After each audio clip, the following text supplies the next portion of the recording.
Africa with 400 million black people can do it. If you cannot do it, if you are not prepared to do it, then you will die. You race of cowards, you race of imbeciles, you race of good for nothing. If you cannot do what other men have done, what other nations have done, what other races have done, then you had better die.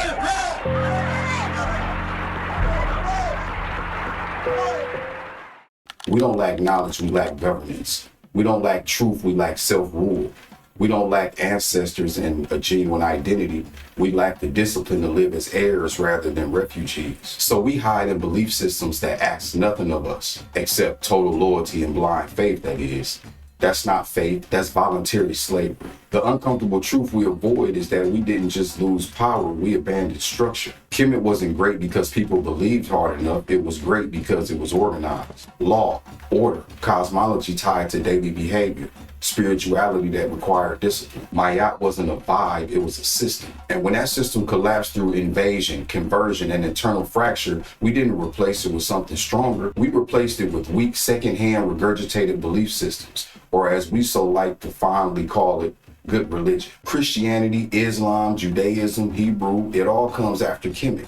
Every doctrine you're emotionally tied to borrowed from a system it never credits. Virgin birth, judgment after death, sacred order, divine balance. Those aren't new ideas. They're rebranded Kemetic cornerstones stripped of African authority. Religion taught us to wait for salvation instead of becoming sovereign, to pray for change instead of governing behavior, to hope for rescue instead of building systems. The savior disease keeps recycling, but nations aren't built by people who wait, they're built by people who organize. Why does this matter now? Because identity without origin is unstable. Because power without memory collapses. Because if you don't know what system made you functional, you'll keep borrowing from systems that don't. This isn't nostalgia, this is infrastructure. Kemet matters because it proves something dangerous. We once governed ourselves without waiting, without converting, without begging. That's not ancient history, that's a blueprint. Africans in the diaspora are not outsiders. We were cut off from continuity, but not from origin. So when I say we are one nation, I'm not talking slogans, I'm talking biology and history. We are under attack from every direction, spiritually, economically, genetically, and mentally.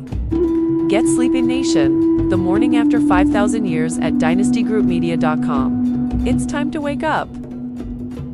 Before Europe existed as Europe, before Asia split into empires, before religion split tribes, black people existed only in Africa. Hominids, early humans, migrating Africans.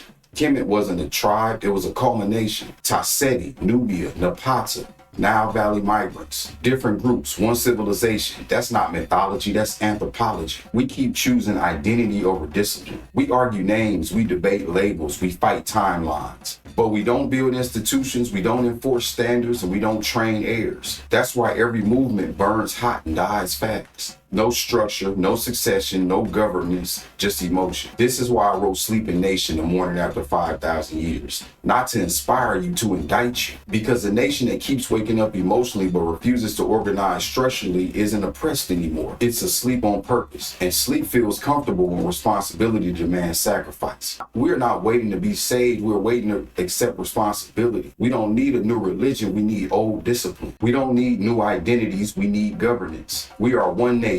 Not because we agree, but because we come from the same source and keep refusing to act like it. That's not faith, that's not destiny, that's voluntary slavery. And it ends the moment we decide to rule ourselves again. Africa with 400 million black people can do it. If you cannot do it, if you are not prepared to do it, then you will die. You race of cowards, you race of imbeciles, you race of good for nothing.